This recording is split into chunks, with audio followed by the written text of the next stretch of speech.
இன்றைக்குமா இட்லி தோசைக்கு ஒரு ரெசிபி செய்ய போகிறோமா. அதுக்கு தேவையான பொருட்கள் வந்து கத்திரிக்காய், உருளைக்கிழங்கு, வெங்காயம், தக்காளிம்மா.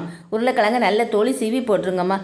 மிளகாய், தக்காளி எல்லாம் போட்டு இது கூட மசால் சேர்க்கணுமா. இது கூட மசால் வந்து வத்தப்பொடி, மஞ்சப்பொடி, உப்பு, காயம், கொஞ்சம் தண்ணிம்மா.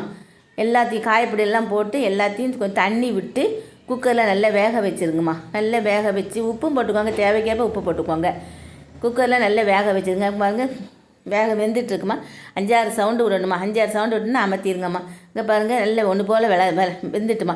நல்லா கரண்டி விட்டு கிளறி பாருங்கள். நல்லா ஒன்று போல் வேக்காடு ஒன்று போல் வந்துட்டு இதை வந்து நல்ல ஒரு கீரை மத்தை வச்சு நல்லா கடைஞ்சிருங்கம்மா. நல்லா கடகடன்னு கடைஞ்சே பாருங்கள் கட்டி ஆயிரும். இது வந்து பச்சடி மாதிரி தெரியும் பார்க்கறதுக்கு. இதை வந்து சாம்பார் மாதிரி ஊற்றி சாப்பிட்றதுக்காண்டி கொஞ்சம் தண்ணி கலக்கோம்மா. தண்ணி கலந்து நல்லா கொதி விட்டுட்டு பாருங்கள். கொதி விட்ட பிறகு மல்லித்தலையை போடுங்கம்மா.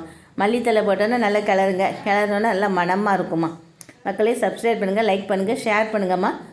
இது அப்புறமேல ஒரு வானலில் எண்ணெய் விட்டுக்கோங்கம்மா. எண்ணெய் விட்டு கடுகு, வெந்தயம், வெங்காயம், கருவேப்பிலை, மிளகாத்தல், வெங்காயம் போட்டாச்சு, வத்தல் போட்டாச்சு, 2 கருவேப்பிலை போட்டு நல்லா வதக்குங்கம்மா. வதக்கி சாம்பாரில் ஊற்றிடுங்கம்மா. நல்ல இது வந்து பருப்பு இல்லாத சாம்பார் மாதிரிம்மா. சூப்பராக இருக்குமா. செஞ்சு பாருங்கள். ஈஸியான ரெசிபிமா.